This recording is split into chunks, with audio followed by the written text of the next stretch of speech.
पिछली क्लास में हमने गति के नियम के बारे में पढ़ा था। उसमें गति के 3 नियम थे। पहला नियम, द्वितीय नियम और तृतीय नियम।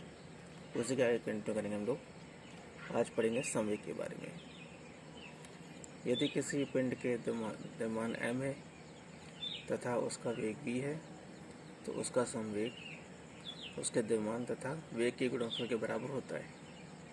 इसकी इकाई किलोग्राम मीटर प्रति सेकंड होती है।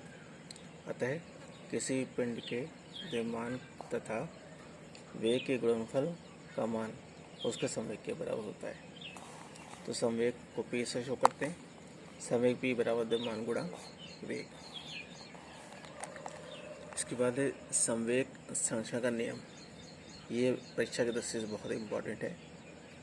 इसका स्टेटमेंट है, कई भी दो कण आपस में टकराते हैं तो टकराने से पूर्व उनके संवेगों का योग टकराने के बाद उनके संवेग के योग के बराबर होता है।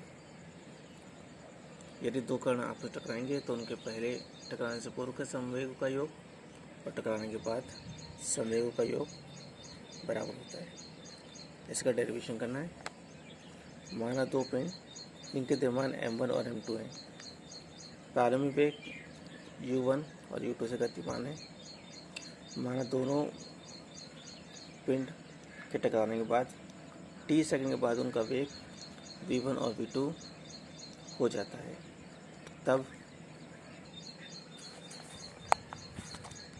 पहले पिंड का द्रव्यमान प्रारंभिक संवेग हो जाएगा m1 इंटू u1। दूसरे पिंड का प्रारंभिक संवेग हो जाएगा m2 इंटू u2। दोनों को जोड़ देंगे तो टकराने के पूर्व संवेग हो जाएगा p = p1 + p2, यानी कि m1 u1 + m2 u2। इसी प्रकार टकराने के बाद उनका वेग v1 और v2 होता है, तो इसलिए उनका संवेग का योग हो जाएगा m1 v1 + m2 v2। जब पहली वस्तु दूसरी से टकराती है तो दूसरी वस्तु बल लगाती है। तो पहली वस्तु से दूसरी वस्तु पर लगाया गया बल बराबर m2 × v2 - v2/t। इसी प्रकार दूसरी वस्तु भी पहले से टकराएगी तो दूसरी वस्तु द्वारा पहली वस्तु पर लगाया गया बल हो जाएगा F21 m1 v1 - v1/t। गति के तृतीय नियम से हम जानते हैं, जितना बल पहली वस्तु दूसरी पर लगाएगी उतना ही बल दूसरी वस्तु पहली पर लगाएगी। क्रिया बल बराबर प्रतिक्रिया बल। इसलिए F12 बराबर -F21। यहाँ माइनस साइन इसलिए आया है क्योंकि दोनों की दिशा विपरीत होती है। F12 F21 का मान रख दिया, T से T कैंसिल, क्रॉस मल्टीप्लाई किया तो हमको मिलेगा m2 v2 + m1 v1 = m2 u2 + m1 u1।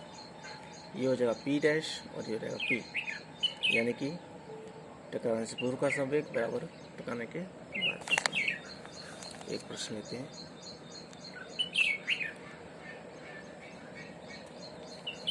एक पिंड का वेग 4 मीटर प्रति सेकंड है। इसका द्रव्यमान 2 किलोग्राम है, तो संवेग P बराबर mv। 2 × 4 यानी कि 8 किलोग्राम मीटर प्रति सेकंड। एक दूसरा एग्जाम्पल। एक बंदूक का द्रव्यमान 2 किलोग्राम है।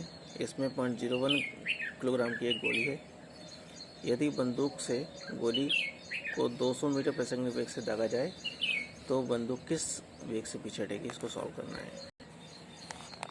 तो m1 बंदूक का द्रव्यमान कितना है, 2 किलोग्राम। m2 गोली का द्रव्यमान 0.01 किलोग्राम। u1 और u2 दोनों शून्य होंगे क्योंकि प्रारंभ में बंदूक के अंदर गोली भरी है और दोनों ही विरामावस्था में, अतः दोनों शून्य होंगे। जब गोली चलती है तो गोली का वेग है 200 मीटर प्रति सेकंड, तो v2 हो गया 200 मीटर प्रति सेकंड। v1 को निकालना है। सूत्र लगाएंगे, टकराने से पूर्व का संवेग बराबर टकराने के बाद का संवेग। सूत्र लगाया, m1 u1 + m2 u2 = m1 v1 + m2 v2। मान हो गया। मान रखने से हमको v1 का मान मिल गया -1 मीटर प्रति सेकंड, यानी कि बंदूक 1 मीटर प्रति सेकंड के वेग से पीछे हटेगी। यह होमवर्क सॉल्व करना है।